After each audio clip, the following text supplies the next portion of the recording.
É uma alegria estar aqui com vocês. Não sei se o som tá bom, qualquer coisa vocês me falam, a gente aumenta ou diminui, mas vamos aprendendo essas novas técnicas aí também agora. Temos que usar, né? E fazer as reuniões online. Muito bem, vamos invocar a Santíssima Trindade e pedir a intercessão de Nossa Senhora para que possamos buscar sempre fazer a vontade de Deus. Em nome do Pai, do Filho e do Espírito Santo. Amém. Ave Maria, cheia de graça, o Senhor é convosco. Bendita sois vós entre as mulheres, e bendito é o fruto do vosso ventre, Jesus. Santa Maria, Mãe de Deus, rogai por nós, pecadores, agora e na hora de nossa morte. Amém. Nossa Senhora das Graças, rogai por nós. Bem, sejam todas bem-vindas, todos que estão entrando, alguns ainda vão entrar. Muito bem, vamos aí começar o nosso tema, né? Nós estamos no mês da Bíblia, mês da Palavra de Deus, setembro, e a cada ano a CNBB coloca um tema e um livro da Bíblia para que a gente possa ler, estudar, refletir. E este ano a CNBB comemora os 50 anos, né, da instituição do mês da Bíblia. 50 anos já, né? A comunidade de vocês também, eu vi lá, né, a propaganda. Então é importante buscarmos lembrar de toda uma história, né? E a cada ano a gente vem refletindo aí sobre a Bíblia. Um ano a gente pega o livro do Antigo Testamento, o outro ano do Novo Testamento. Então este ano caiu do Novo Testamento, e a carta, o livro melhor escolhido foi a carta aos Gálatas, né? A carta de São Paulo aos Gálatas. E é por isso que nós vamos estudar um pouquinho hoje justamente essa carta. Não sei se vocês têm a Bíblia aí, quem tiver, né, é sempre bom a gente buscar também algumas coisas, algumas citações. É uma carta curtinha, são 6 capítulos, dá para a gente ler assim no piscar de olhos, né? E o tema escolhido para este ano foi: pois todos vós sois um só em Cristo Jesus, que é Gálatas 3:28. Gálatas 3:28. Então, é o centro, né, da carta, né? Está bem no meio da carta mesmo, Gálatas 3:28, e é uma frase que chama muita atenção, né? Pois todos vós sois um só em Cristo Jesus. Quer dizer, pelo batismo, como cristãos, todos nós devemos viver, devemos ser um só, buscar viver unidos, buscar continuar a obra de Jesus, vivendo a unidade, vivendo a caridade. E é isso que nós vamos ver um pouquinho mais a fundo aí no dia de hoje. Muito bem, eu vou falando assim, se tiver alguma coisa depois, não sei se a gente abre ou no final, se a gente deixa um tempinho também. Não quero estender muito não, porque senão também a gente fala demais, né? E aí não dá para a gente talvez trocar algumas opiniões, né? Algumas ideias. Quem escreveu a carta? A carta foi escrita por São Paulo, né? E ele a endereçou aos cristãos da região da Galácia.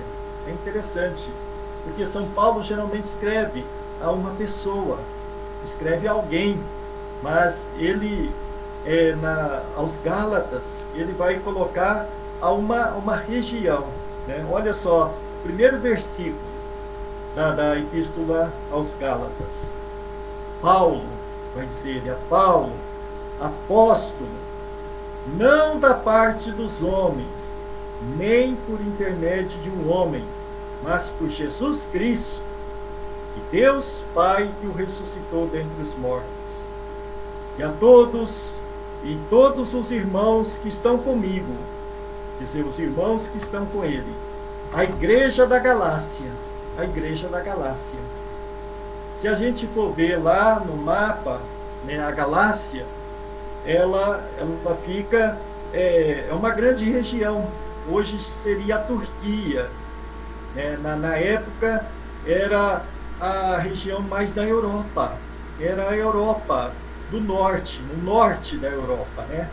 E a gente vê assim, várias comunidades, né, que tinha lá, deixa eu ver aqui, tinha a Listra, a Panfilha, a Antioquia, aquela região, né, tinha várias comunidades lá.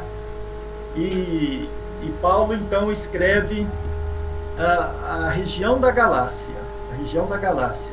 Os estudiosos que vão escrever e vão depois estudar essa carta, fala que foi mais ao norte da Galácia, porque também existia outros povos, existia outras cidades, né, mais ao sul, que Paulo já tinha passado.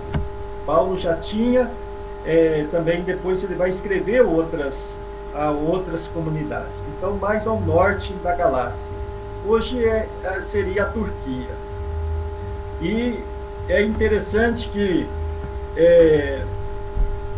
ele escreve, ele coloca a pessoa dele e os que estão com ele. Quer dizer, para ressaltar que ele não está sozinho, que ele está numa comunidade. A gente não sabe assim a data e o local de onde que ele escreveu.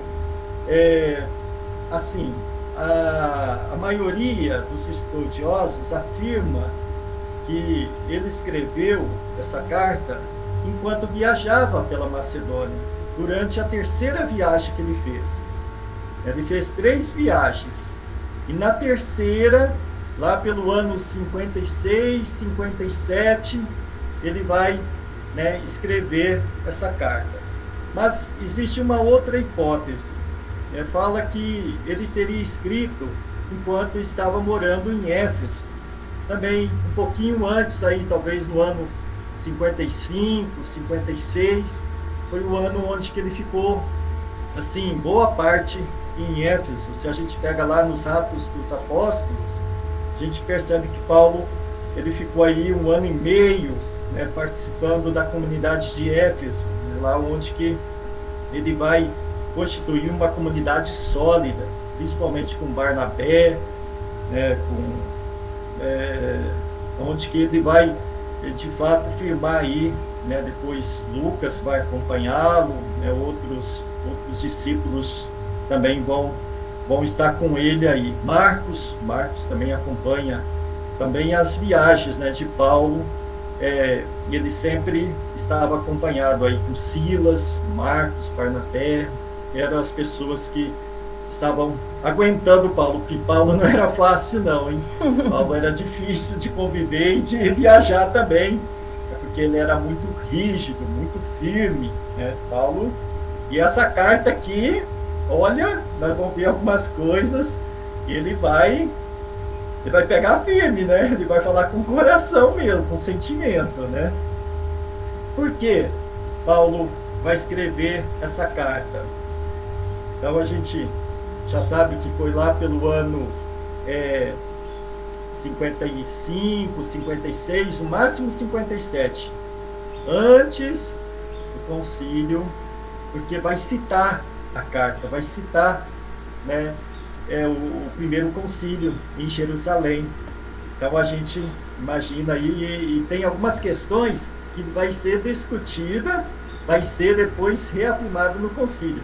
Então é assim, as vésperas, né, onde que Paulo depois vai levar a situação para Jerusalém para conversar com os apóstolos. Então não se sabe ao certo, né, para quais igrejas eram dirigidas, mas fala a igreja da Galácia, né? Já existia aí as comunidades cristãs naquela região. Por quê? Porque Paulo, na segunda viagem, ele passou por lá. E é interessante que ele ficou doente. Foi um momento onde ele ficou doente.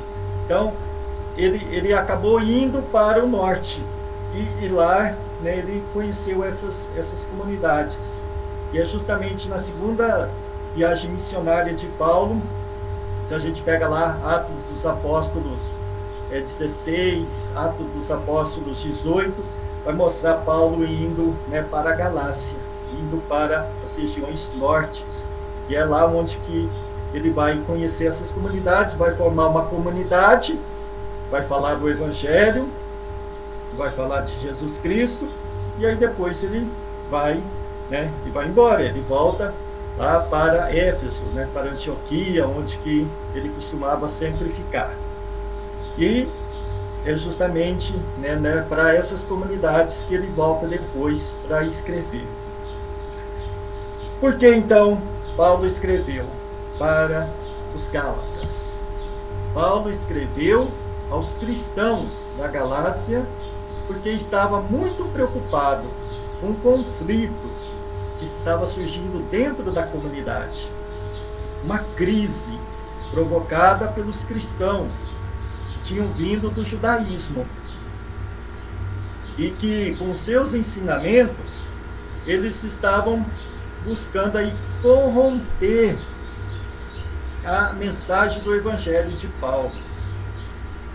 É bom a gente lembrar que os cristãos judeus, eles estavam muito apegados à lei, né? Os judeus, eles sempre foram apegados à lei.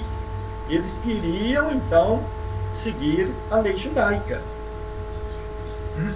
E Paulo, ele colocou, né, o Evangelho, colocou a boa nova de Jesus, e ele buscava sempre viver a caridade, né? A lei é importante, mas é pela fé que a gente segue a Jesus Cristo, que a gente se torna cristão. Então, os cristãos judeus estavam ensinando aqueles cristãos que tinham vindo aí do paganismo, eram regiões de pagãos. Os historiadores falam que o norte da Galácia eram os celtas, os antigos celtas, eram os guerreiros. Eles saíram da Europa, mais de 20 mil guerreiros nos tempos anteriores, né, nas guerras que existiam, quando Roma estendeu o domínio para a Ásia, e os celtas foram para aquela região. Os historiadores falam que esses povos eram descendentes dos celtas. Os celtas eram guerreiros, eram pessoas que lutavam, né? E aí formou uma comunidade. Claro que os guerreiros eles levavam família, né? Levavam também, né? E acabavam formando famílias. Então, esses povos eram descendentes dos celtas, eram pagãos. E aí, o que acontece? Esses cristãos judeus queriam impor a lei de Moisés, impor, né, aquilo que era a tradição deles. E alguns cristãos da Galácia, né, haviam adotado os ensinamentos então dessas pessoas. E aí chegou até aos ouvidos de Paulo.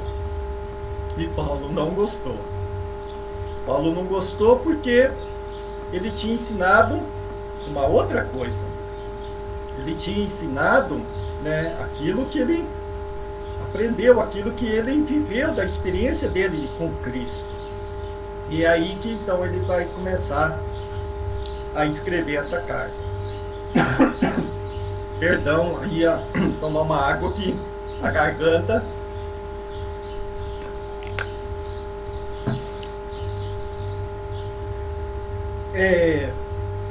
Por que é importante a gente estudar essa carta, essa epístola?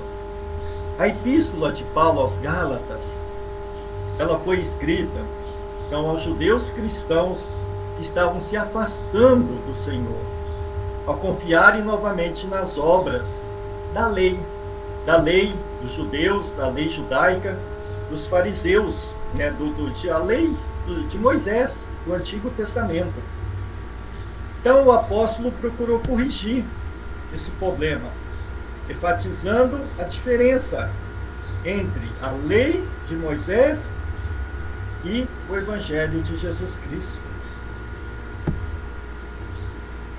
A liberdade, a lei e a liberdade, vai falar muito disso, né?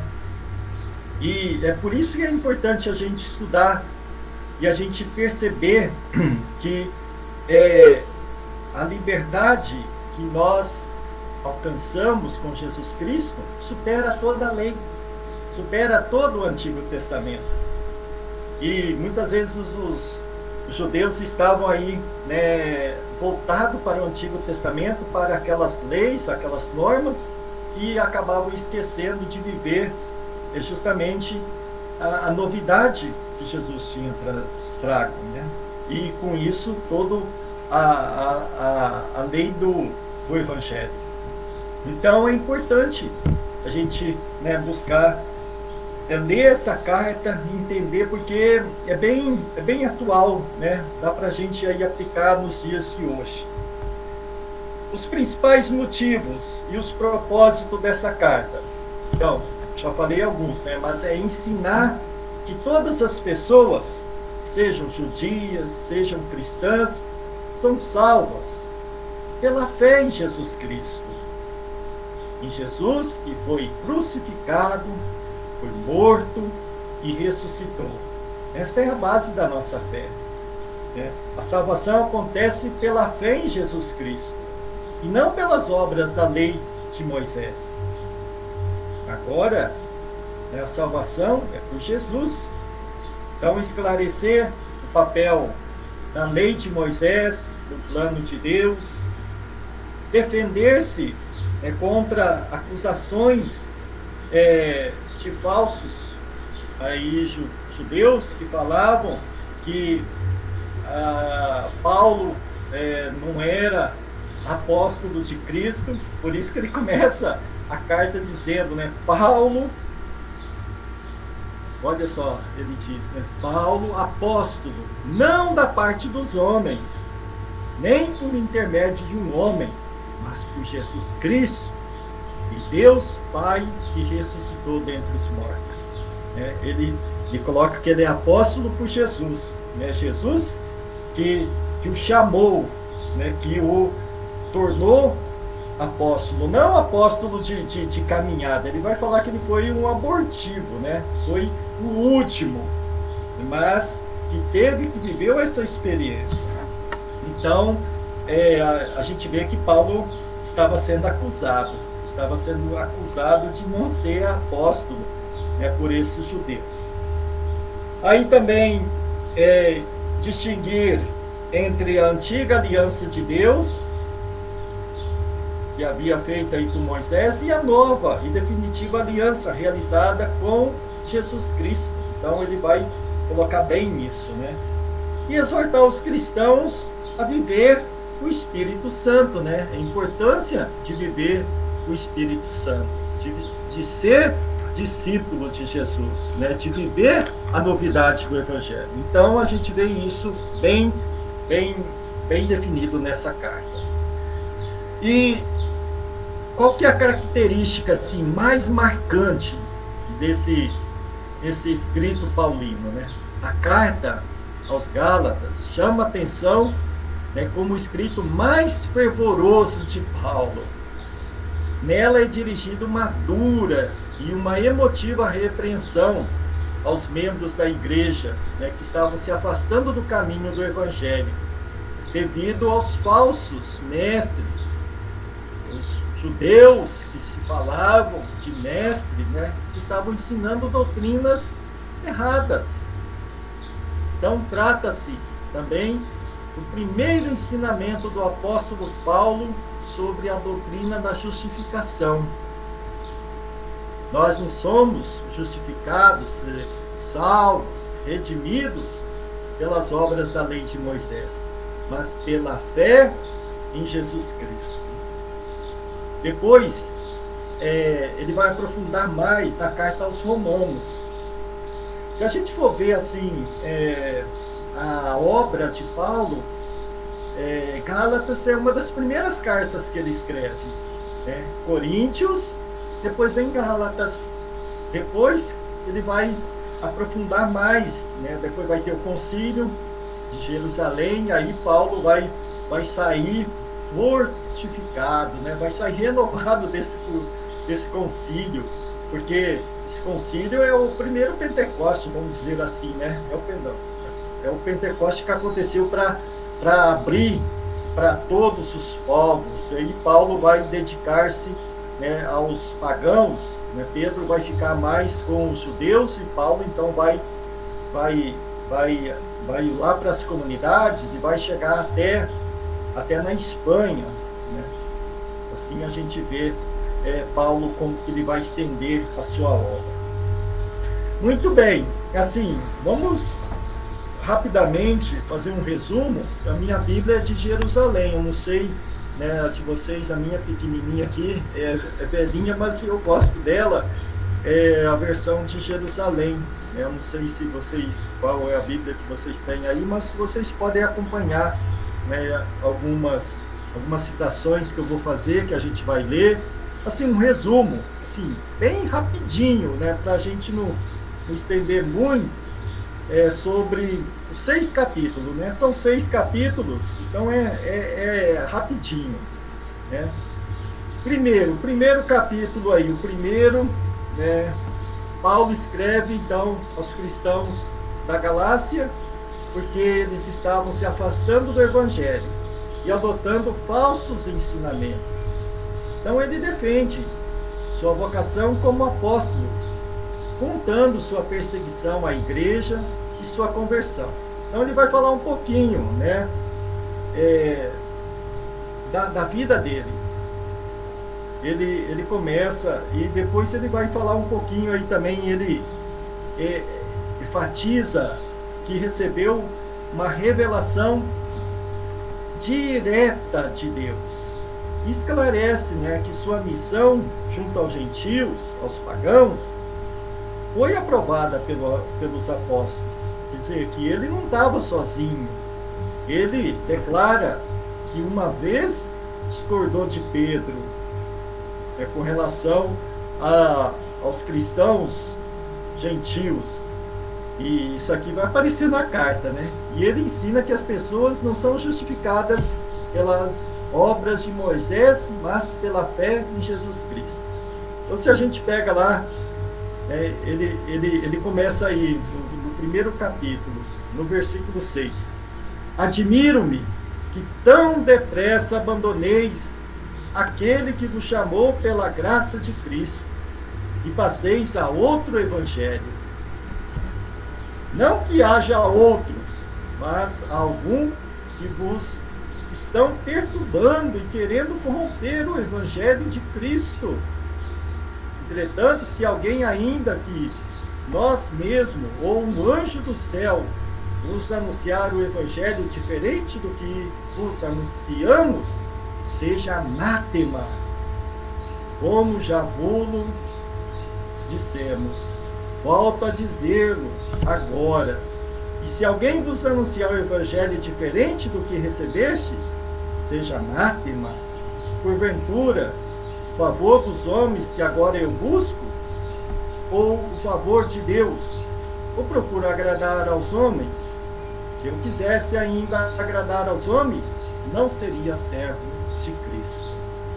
E aí, por isso que ele está assim, ele já começa bravo, né? Já começa emotivo.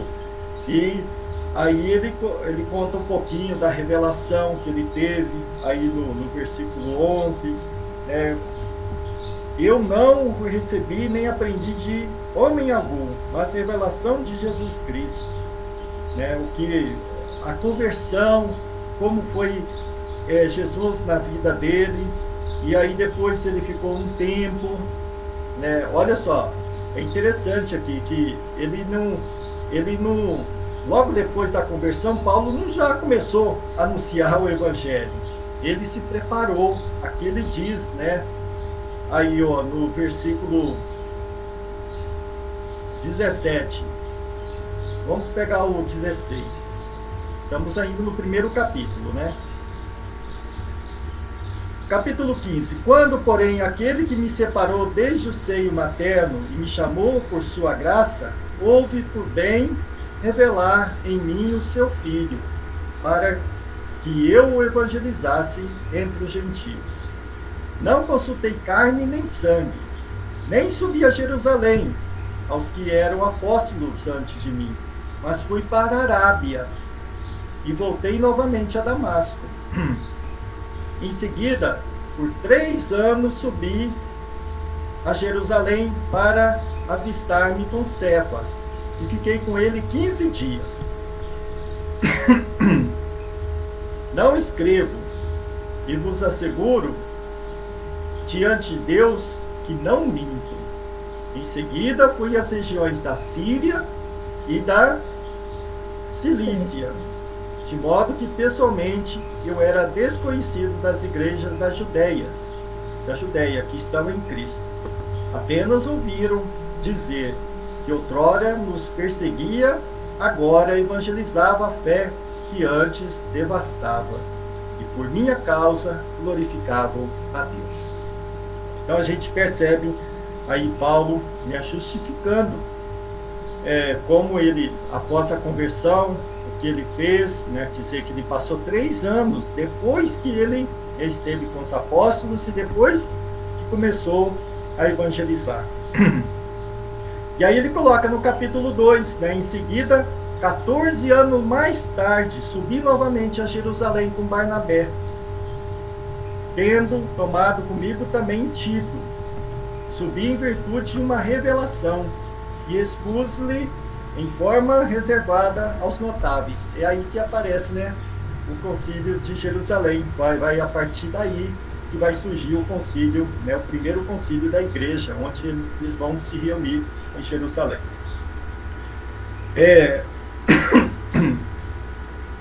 Olha aí no capítulo 2, no versículo 11.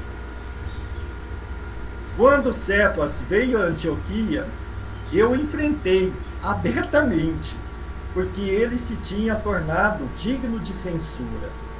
Com efeito, antes de que chegassem alguns vindo da parte de Tiago, ele comia com os gentios. Mas quando chegaram, ele se subtraía e andava retraído, com medo dos circuncisos. Os outros judeus começaram também a fingir, junto com ele, a tal modo que até Barnabé deixou de levar pela sua hipocrisia.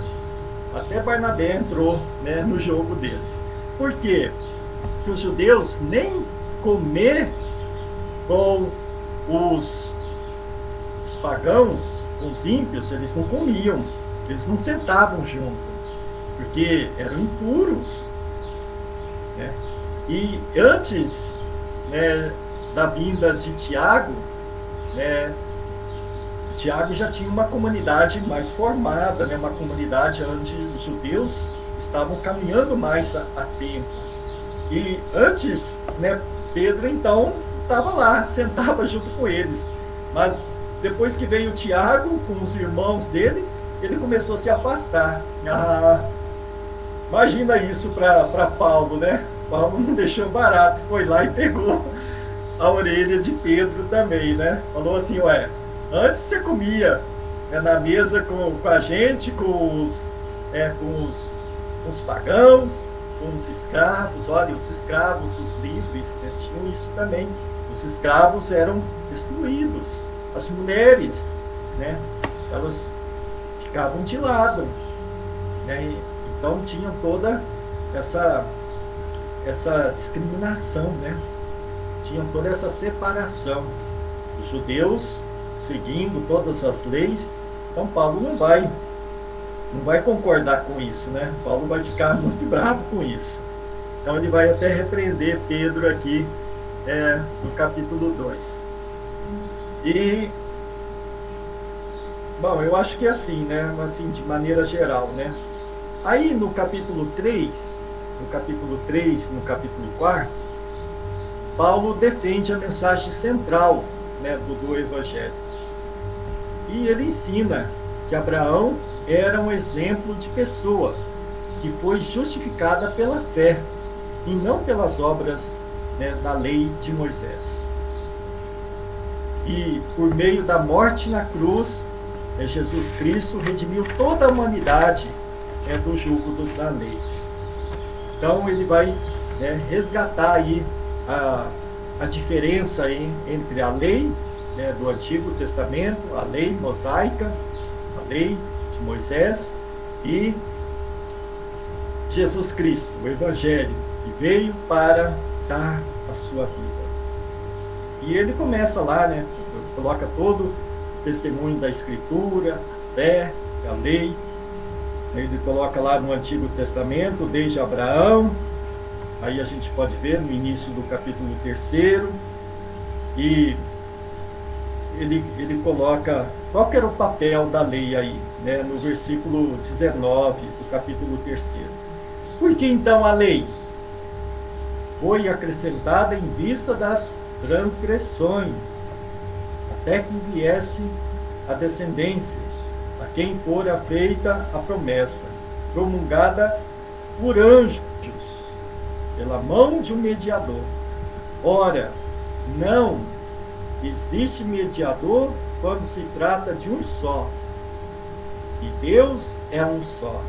Então a lei é contra as promessas de Deus? De modo algum. Se tivesse sido dada uma lei capaz de comunicar a vida, então sim, realmente a justiça viria da lei.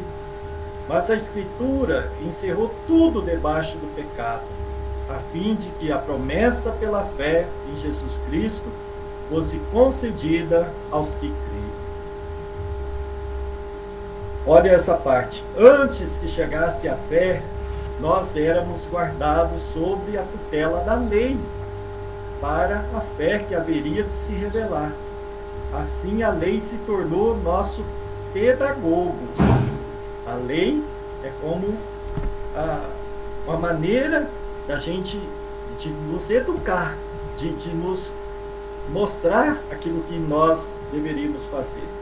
Até Cristo, para que fôssemos justificados pela fé. Chegada, porém, a fé em Jesus Cristo, pois todos vós que fostes batizados em Cristo, vos revestiste de Cristo. Não há mais judeu nem grego, não há escravo nem livre, não há homem nem mulher, pois todos vós sois um só em Cristo Jesus. E se vós sois de Cristo, então sois da descendência de Abraão, herdeiro segundo a promessa.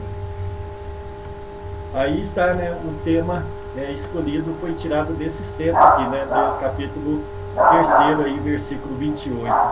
Não há judeu, nem grego, não há escravo, nem livre, não há homem, nem mulher, pois todos vós sois um só em Cristo Jesus.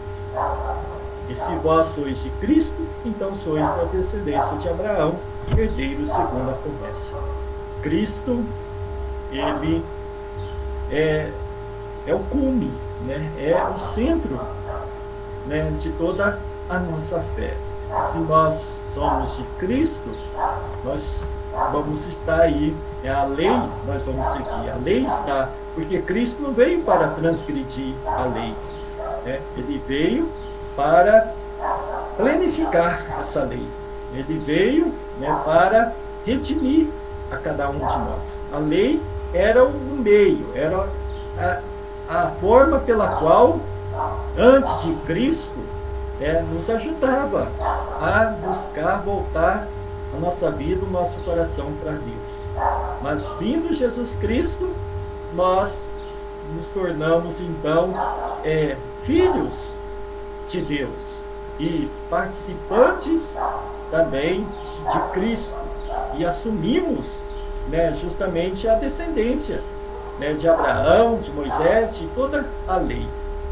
Mas para isso a gente não precisava, então, os cristãos que se convertiam não precisavam voltar à prática, né, da lei, da circuncisão, de fazer todas aqueles rituais de pureza, do impuro, né, que tinha todas as prescrições, né. O que Paulo vai falar? Basta a fé. Eu acredito, né, eu busco viver Jesus Cristo, então eu vou seguir aquilo que Jesus disse, aquilo que Jesus realizou. E Jesus vai bater muito de frente aí com os mestres da lei, com os fariseus, mostrando justamente, né, que a lei, né, ela está a serviço da vida, a serviço, né, do ser humano. E ela não pode estar acima, achar que está acima. A lei serve para nos orientar, para que a gente possa fazer bem, viver bem aqui, né? Mas a vida, ela tem essa primazia, e a vida que Jesus veio dar para cada um de nós, entregar a sua vida, foi sinal de remissão, de justificação, né? Pela fé que nós aderimos a Cristo. Então, o propósito da lei de Moisés era servir de educadora para nos conduzir a Cristo. Aí a gente vê bem, né? E por meio da fé e do batismo, os cristãos receberam os frutos da redenção, participam da nova aliança, tornam-se herdeiros do reino de Deus por meio de Cristo, e não mais como servos, mas sim como filhos de Deus. Olha aí, no capítulo 4, ele vai colocar a filiação divina, né? Principalmente aí nos versículos 6, 7, capítulo 4. E porque sois filhos, Deus enviou aos nossos corações o Espírito do seu Filho, que clama, Abá, Pai, de modo que já não és escravo, mas filho. E se és filho, és também herdeiro. Graças a Deus. Graças a Deus. Então, a gente percebe bem, né, como Paulo vai ressaltar, né, essa questão da filiação divina, o qual nós nos tornamos, né, todos filhos, e devemos tratar, né, os outros como irmãos. É aí que ele coloca. E depois ele faz aí umas recordações pessoais, colocando também como que ele tinha vivido lá, né? Ele foi muito bem tratado, foi muito bem acolhido quando ele passou na comunidade. E ele vai recordar isso, né? Olha, vocês me trataram tão bem, eu me senti como que eram anjos que estavam me cuidando de mim. E agora vocês fazem isso? E agora vocês estão desviando? E agora vocês estão esquecendo aquilo que eu falei, aquilo que eu preguei, aquilo que eu anunciei? Então ele coloca isso bem forte, bem emotivo, né? O que aconteceu? O que aconteceu? Por que vocês estão fazendo isso? Por que vocês estão voltando atrás? Algo que já estava aí bem concretizado, né? Algo que eu coloquei bem claro para vocês. Por que vocês estão voltando? Por que vocês estão deixando, né, seduzir por outras doutrinas, né, por outras ideias, por outras ideologias? Então Paulo vai colocar bem forte isso aí. E aí no capítulo 5, Paulo exorta, né, convida os cristãos a permanecerem firmes no Evangelho, anunciado e vivido por Cristo. E aí ele contrasta aí e compara a vida de uma pessoa que está envolvida nas obras da carne com alguém que aproveita os frutos do Espírito. A gente pega aí, né, o capítulo 5, versículos...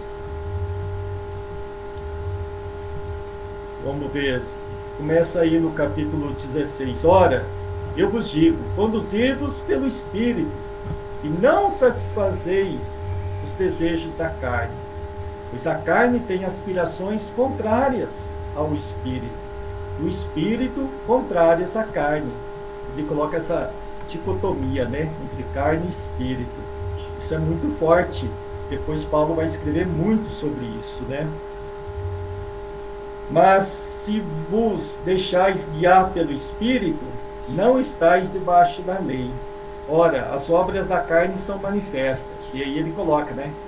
Especifica bem quais são as obras da carne: fornicação, impureza, libertinagem, idolatria, feitiçaria, ódio, rixas, ciúmes, ira, discussões, discórdia, divisões, invejas, bebedeiras, orgias e coisas semelhantes a estas, a respeito das quais eu vos previno, como já vos preveni. Os que tais coisas praticam não herdarão o reino de Deus. E aí ele coloca os frutos do Espírito. Mas os frutos do Espírito é amor, alegria, paz, longanimidade, benignidade, bondade, fidelidade, mansidão, autodomínio. Contra essas coisas não existe. 10 minutos? Já colocou aí que nós temos 10 minutos, olha. Vamos lá, vai dar para acabar aqui, depois a gente abre só para a gente... Abre de novo, não preocupa não. Então, todos esses frutos do Espírito Santo, pois os que são de Cristo Jesus crucificaram a carne com suas paixões e seus desejos. Se vivemos pelo Espírito pautemos também a nossa conduta. Não sejamos cobiçosos de vanglória, provocando-nos uns aos outros, invejando-nos uns aos outros. Olha aí como que ele coloca bem. Então ele ensina que os cristãos vivem a caridade fraterna, não a hipocrisia da perseguição e falsidade, né? E assim deve carregar os fardos um dos outros. A gente pega aí no capítulo 6, olha aí no capítulo 6. Irmãos, caso alguém seja apanhado em falta, vós, os espirituais, corrigi esse tal com um espírito de mansidão, cuidando de ti mesmo, para que também tu não sejas tentado. Carregai o peso um dos outros, e assim cumprireis a lei de Cristo. Se alguém pensa, se alguma coisa não sendo nada, engana a si mesmo. Cada um examine sua própria conduta, e então terás o de que se gloriar por si só, e não por referência a outro, porque cada qual carregará o seu próprio fardo. E a importância, então, né, de buscar carregar os fardos um dos outros e não se cansarem de fazer o bem. Olha aí o versículo 9. Não desanimemos na prática do bem, pois se no desfalecermos, a seu tempo colheremos. Por conseguinte, enquanto temos tempo, pratiquemos o bem para com todos, mas sobretudo com os irmãos na fé. Então a gente vê a importância, né, da nossa vida, nossa missão de colher aquilo que vamos plantar, né? Se vivemos segundo o Espírito Santo, plantamos e colhemos os seus frutos. É amor, alegria, paz, paciência, todos os frutos aí do Espírito Santo. E é isso que nós precisamos, né? Então, em suma, né, toda a carta aos Gálatas manifesta a necessidade de uma total adesão à pessoa de Cristo, ao seu mistério de morte e ressurreição, né? E a importância do batismo. Esse texto também ajuda muito, né? A gente é uma catequese batismal, né? Por isso que a preocupação é ajudar o quê? Os Gálatas a tomarem consciência da realidade que estava acontecendo.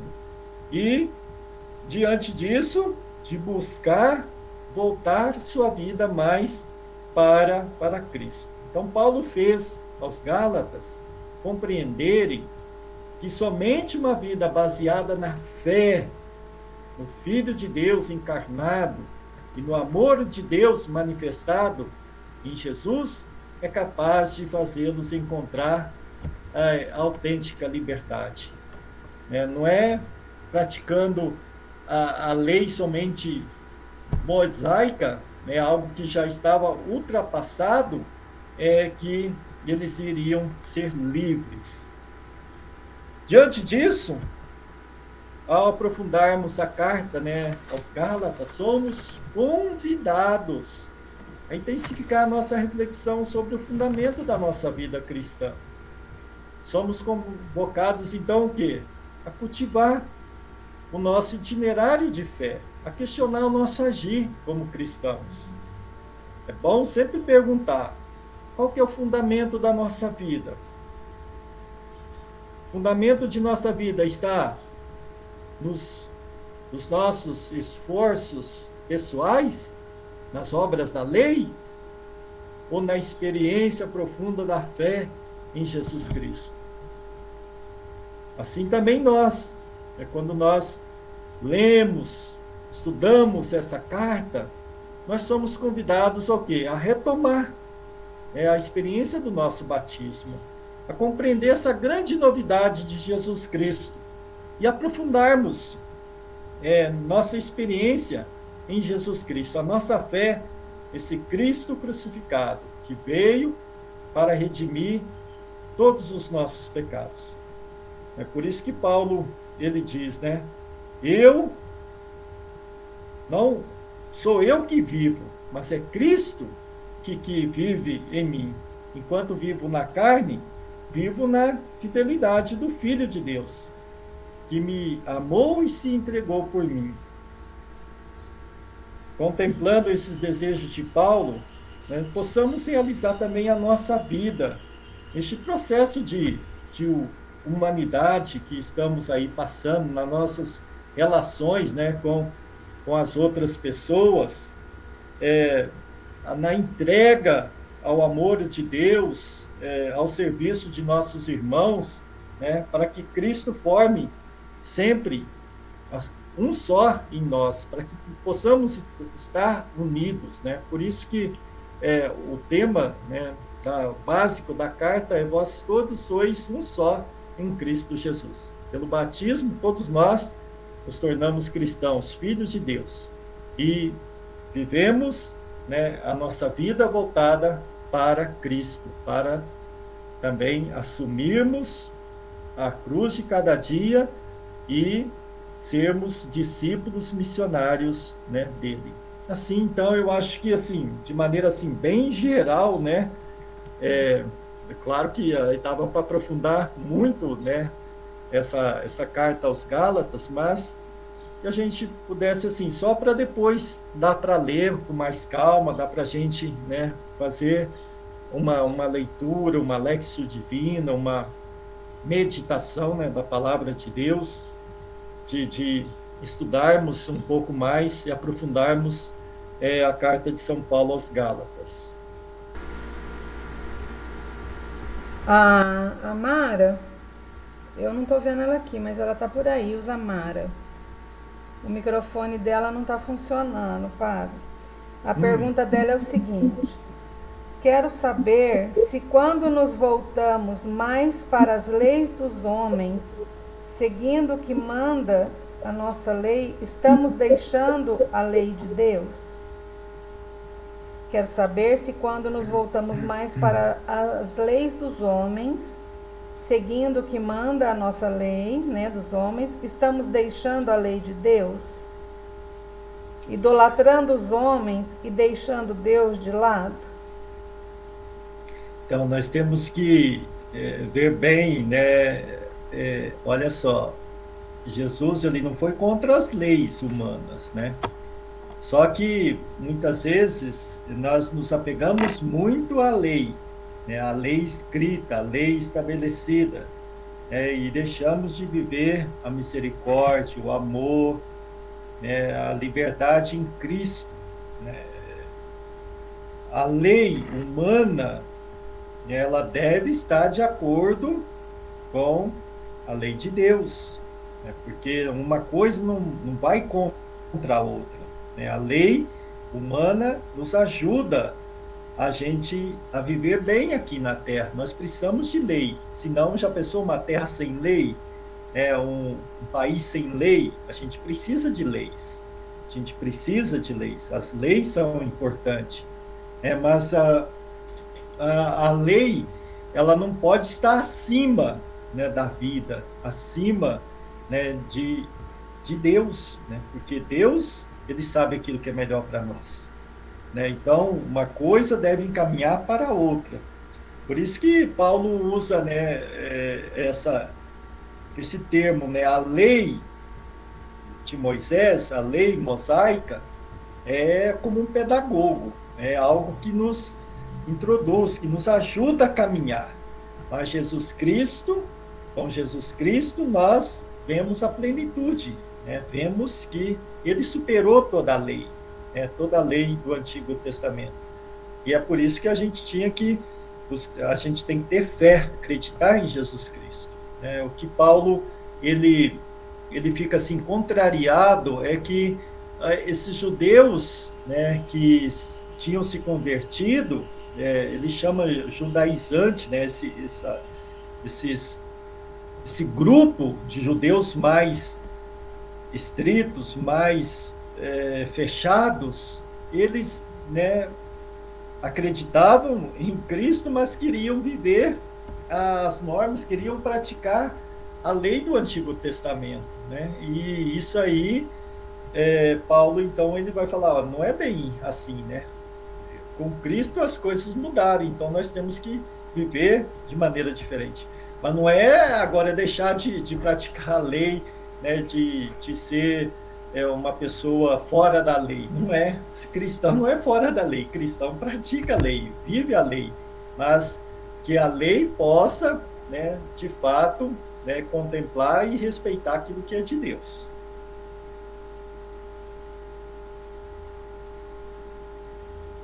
É bem complexo essa questão, né, da lei, né, da justificação pela lei, pelas obras. Por isso que Paulo depois ele vai aprofundar mais. Aqui está só começando. Aqui é só para abrir um pouquinho, né? Depois a carta aos Romanos, aí sim, aí é teologia. Carta aos Romanos dá para estudar bastante. Aí aprofunda mais nesses temas. E aqui ele só está deparando com aquele problema que estava aquela comunidade, né? Que eles não estavam nem comendo junto, já não estavam mais vivendo a caridade, né? Vivendo o evangelho, aquilo que Jesus tinha pregado, aquilo que Paulo tinha ensinado, tinha falado para eles, né? Ela continua aqui perguntando, e que quando essa lei dos homens, né, que nos é imposta, né, ela não respeita a lei de Deus, o que devemos fazer? Eu vou entrar na pergunta dela, né, em questões como a questão de aborto, por exemplo, quando se torna, né, ou mesmo como está hoje, da forma como já é hoje permitido no Brasil, né? Então, esse tipo de lei, por exemplo, né? Aí ela pergunta, o que devemos fazer? É a grande dificuldade hoje de darmos testemunho, né? De sermos cristãos. Por isso que nós temos que seguir o Evangelho, seguir a Jesus Cristo. Agora, algumas coisas estão assim, fora da nossa capacidade, né? Por isso que nós temos que lutar pelos nossos direitos, né? O cristão, primeiro ele tem que amar a igreja, amar a doutrina, tem que acreditar naquilo que é da igreja. Porque a igreja é contra, né, o aborto, é contra a eutanásia, é contra várias coisas, né? Porque isso aí é princípio, isso aí é básico, é dado no Evangelho. Então nós temos que lutar por isso. Agora, nós temos governantes, né? Temos pessoas que a gente coloca lá, né, para ser nosso governante, para ser nossos líderes. Então nós temos que cobrar. Nós deveríamos unir mais forças, né? Nós devemos ser uma comunidade praticante, uma comunidade que cobre, que esteja atenta a isso, porque os nossos governantes é que fazem, né? Os nossos legisladores, né? Eles que fazem as leis, né? Nós temos uma Constituição, nós temos leis, né, que regem o nosso país, mas nós precisamos lutar, e a igreja não pode estar alheia a isso, né? A igreja também tem que ser ouvida, né? Tem que ser bem participada, né? Infelizmente, nós não temos muita força, né? Os evangélicos agora estão entrando bem forte aí na política também, né? Tentando colocar algumas coisas. Eu acho que isso é a voz, né? Isso é uma coisa importante, sim. Não pode ser partidário. Nós não podemos ser partidário, né? Aí a gente acaba, quando a gente fala em política, é uma situação delicada, né? E a igreja não é política, né? A igreja é política, né? Na verdadeira palavra, né? Mas essa verdadeira política hoje não se faz, né? Então a igreja, muitas vezes ela fica à margem, ela não quer entrar, né, nessa politicagem que está aí, né? Mas é algo que nós temos que estar muito atentos. O Frei, nesse sentido também, em todo o estudo, né, da carta, eu acredito assim, eu pelo menos me coloquei assim, eu acho que a proposta é essa, né? A gente se colocar como um cristão de hoje, como a carta diz, em tudo aquilo que Paulo fala, porque a palavra de Deus, ela é para agora, né? Ela é atual, ela não passou, ela é atual. Ela atualiza tudo, contextualiza tudo. Então, em tudo que o senhor falou, eu marquei algumas coisas aqui, né? E nisso que a Mara colocou, né? E eu sei que não é um questionamento, mas é uma dificuldade de todos nós. Quando o senhor falou assim, que Paulo enfrentou Pedro abertamente. Então, eu coloquei aqui, né? Eu, igreja, eu, comunidade, eu, pessoa. Eu preciso ter uma postura. Não importa se vai doer. Porque ou eu estou seguindo aos homens, ou eu estou seguindo a Deus. Ou eu obedeço aos homens, ou eu obedeço a Deus. Então, e outra coisa também, né, que eu coloco assim como fruto de agora da reflexão, né? As leis, por si só, elas não podem salvar mesmo. Porque eu não mato, eu não roubo, eu não prostituo, né? Mas eu só posso não fazer tudo isso e viver o amor pela graça do Espírito Santo. Eu só posso não viver todas essas coisas que a lei proíbe se eu vivo uma vida no Espírito Santo e se eu tenho fé que essa vida no Espírito vai realmente me levar para o céu, vai me santificar, vai fazer. E isso eu vejo que isso transforma o mundo. É isso que transforma. Não importa se seja um país inteiro, não importa se seja, mas é isso que transforma. Eu tenho isso dentro de mim, né? Então, eu penso, assim, que a palavra de Deus, ela é, para mim, eu vivendo isso hoje, né, em meio a tudo isso que a gente está vivendo, a igreja, a humanidade está vivendo essa crise, sim. Jesus já é confundido com tudo quanto é Deus, né? Já existe um monte de outras doutrinas, 2 pesos, 2 medidas, a gente vê para tudo, né? No sentido de lei, né? Eu sou de Deus, eu vou à igreja, eu faço isso, eu faço aquilo, mas a postura, o comportamento é diferente, né?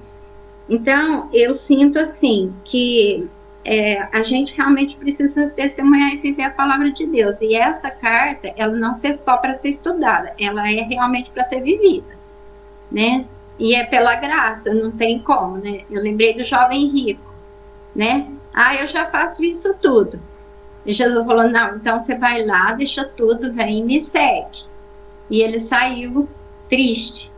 E muitas vezes isso acontece na vida da gente também, de acordo com as exigências de ser um cristão e daquilo que nos está sendo exigido viver, né? Porque o tempo de hoje exige isso, né? Agora, só sem o Espírito Santo eu não consigo. E vou dizer mais ainda, sem a igreja, os sacramentos e tudo, e sem os meus irmãos da comunidade, também eu não consigo. Então, eu penso muito também nesse ensinamento que Paulo trouxe. Eu não estou sozinho. Eu estou com muitos. Eu estou com meus irmãos. Eu estou com a igreja. Então, é isso. Espero que, já agradeço de coração, que o Senhor nos ajudou a estudar bem mais profundamente hoje. Obrigada, viu? Que bom, Vandinha. Fiquei feliz mesmo. Eu acho que você resumiu bem aí a carta, a mensagem. Eu acho que cada um de nós, né, deve colher alguma coisa para a gente, para nos ajudar, né, a viver nesse mundo, nessa sociedade, né, cada vez mais distante de Deus. Então, como nós podemos dar o nosso testemunho, como nós precisamos hoje, né, ser firmes, acreditar, ter fé, e nós temos que fazer a nossa parte, não adianta. A gente não muda o mundo, a gente muda aquilo que está ao nosso redor, a nossa vida, e assim vai mudando o mundo, né? Fazendo a nossa parte, fazendo um pouquinho lá dentro da nossa casa, na nossa família, no nosso trabalho, no nosso dia a dia, né? Aos poucos, trabalho de formiguinha, né? A gente fala, né? Aos pouquinhos, né? A gente vai querer mudar a legislação do Brasil e tudo aquilo que está. É difícil, mas a gente tem que começar, né, formando bons cristãos, comprometidos com o Evangelho, para que futuramente, né, hoje as crianças, a educação, a gente precisa, né, como hoje é importante a educação, né, firme, sólida, uma educação cristã, né, e a gente tem que pegar isso, a gente tem que começar a falar com as crianças, porque eles serão o futuro, lá, né, eles vão estar à frente. Hoje nós estamos numa sociedade onde muitos são seculares, muitos não estão nem aí para Deus, né, porque veio fruto, né, de alguns anos aí que acabou aí, né, deixando de viver o Evangelho. Nós temos que, eu fico pensando, né, daqui 30 anos, daqui 50 anos, que geração que nós estamos educando, que nós estamos preparando para nos substituir, né? Porque daqui 30, 50 anos, muitos de nós não estaremos aqui, né? E como vai ser? Então, os filhos, os netos de vocês, muitos aí têm filhos, netos, né? Como que vocês preparam? Como que nós estamos vendo, né, essa nova geração? E como nós damos o nosso testemunho de cristãos? Interessante. Frei, deixa eu só... Fala, Regina. Vou falar rapidinho só para complementar o que o Frei disse na questão da educação dos nossos filhos. O professor Felipe Aquino fala muito nessa questão do aborto, que, por exemplo, os enfermeiros e médicos que não quiserem entrar nessa questão da legislação, existe um termo que chama objeção de consciência. O evangelho é muito verdadeiro, né? E a ética profissional diz aos médicos e enfermeiros que eles devem salvar vidas e jamais retirá-las ou matá-las. Então, se as pessoas quiserem colocar uma objeção de consciência e não cometer nenhum tipo de aborto, e não viver essa prática do aborto, é possível sim profissionalmente falar, porque eles estão respaldados pelo código de ética deles. Eu lembro perfeitamente quando eu fui falar sobre, não contra o aborto, mas em defesa da vida lá na Unesp, que eu fui quase que massacrada.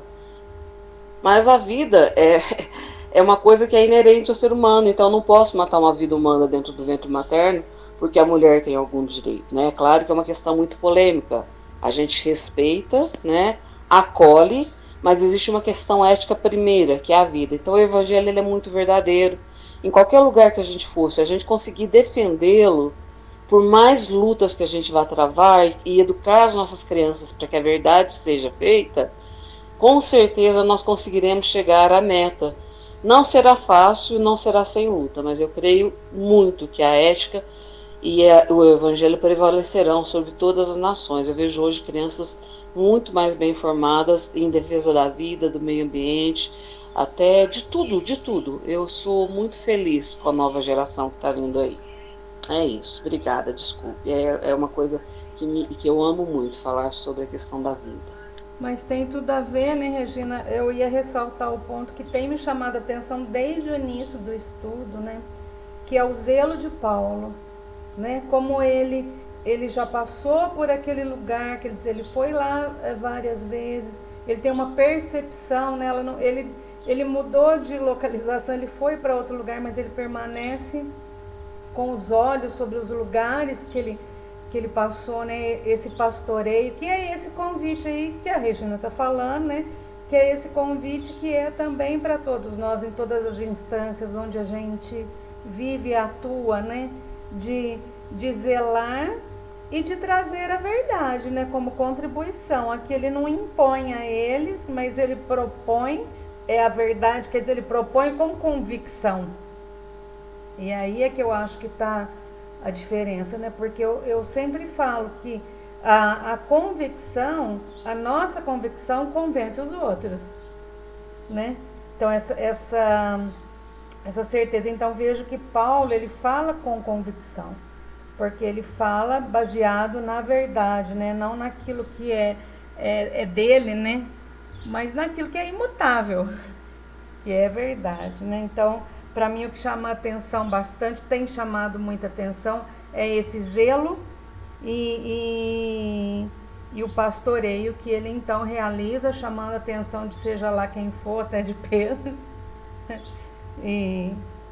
Então, isso também é um direcionamento para nós, né? Para que a gente também se deixe converter, né? Seja convertido, né? Conheça a verdade, que a verdade nos liberte e que a gente possa ser propagador também, né, da verdade. Muito bem, assim, é isso mesmo. Paulo, a gente tem que lembrar aqui que nós estamos, né, aí antes dos anos 60, então a igreja ainda está caminhando, dando os primeiros passos, né? É criancinha, né? Imagina. Antes dos anos 60, né? Então, Paulo, ele tem essa preocupação e, de fato, ele entende as comunidades que ele vai passando, que vai criando, como filhos, né? Ele vai falar, eu sou uma mãe, eu sou um pai para vocês, né? Eu gerei vocês no meu ventre, né? Ele vai falar, eu gerei vocês. Então, ele tem essa preocupação mesmo, ele está muito atento àquilo que está acontecendo. E, de fato, imagina, depois a igreja vai entrar nas grandes heresias, né? Olha só, no século II, III, IV, é aí que aparecem as heresias, né?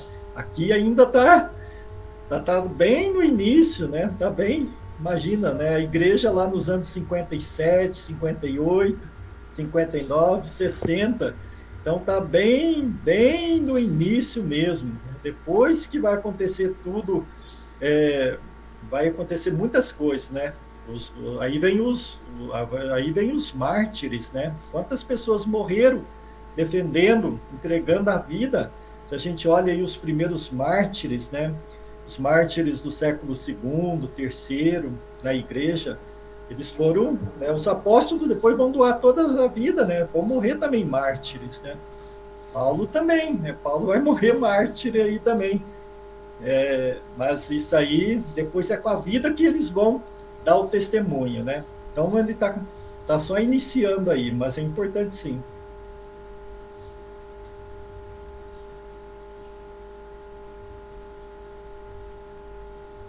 Mais alguma coisa?